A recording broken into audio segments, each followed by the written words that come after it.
ለ60 ዓመት ሙሉ እስራኤል ስትጠብቀው የነበረው ይሄ ስፍራ ትናንትናው ሌሊት መውደሙ ታውቋል። ይሄም ስፍራ ዲሞና ይባላል። እስራኤል የኒውክለር ማመንጫ ወይም ማብላያ ጣቢያ ነው። ለመላው የሚድል ኢስት አገሮች ከፍተኛ ስጋት የነበረ የኒውክለር ጣቢያ ነው።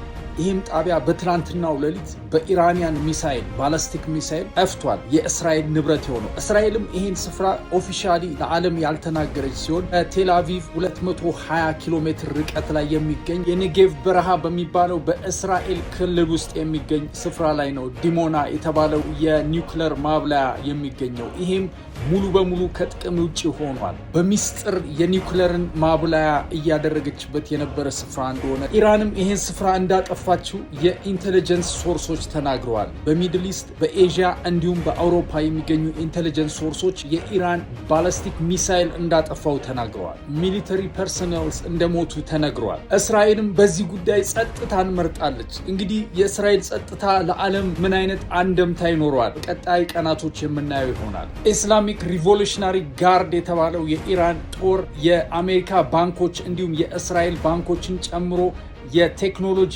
ፋሲሊቲዎች ላይ ዋርኒንግ እንደሰጠ መረጃዎች ወጥተዋል። በቅርቡ አባቱን ተክቶ የተሾመው የኢራን ሱፕሪም ሊደር አሜሪካን በ30 ቀናቶች ውስጥ ቀጠናውን ለቃ ካልወጣች የኒውክሌር ቦምብ ቴስት እንደሚያደርጉም ተናግረዋል። ኢራኖች የዩኤስ ሚሊተሪ ሴንትራል ዩኒት የሆነው KC-139 ቦይንግ አውሮፕላን በኢራቅ ክልል ውስጥ እንደተመታ ተናግረዋል። ኢራኖችም ለዚህ ጥቃት ሪስፖንሲብል ሆነዋል። በትላንትናው ዕለት ብቻ በኦማን ሌላ የኦይል ሪፋይነሪ እንደተመታ እንዲሁም በኢራቅም የሚገኝ የብሪቲሽ ቤዝ በኢራኖች በትላንትናው ዕለት እንደተመታ ተናግረዋል። እንግዲህ ኢራን የራሷን እርምጃ እየወሰደች ብዙ ቦታዎችን ጥቃት እንዳደረሰች ይታወቃል። ስለዚህ ይሄ ጦርነት እየተዛመተ ወደ ሜዲትራኒያን፣ ወደ ሬድ ሲ እንዲሁም ደግሞ ወደ ኤዥያ እንደሚሄድ ብዙ የጦር ስኮላሮች እየተናገሩ ይገኛሉ።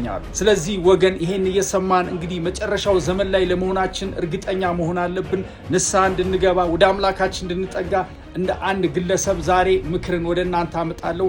መልካም ቀን ይሁንላችሁ። ቻው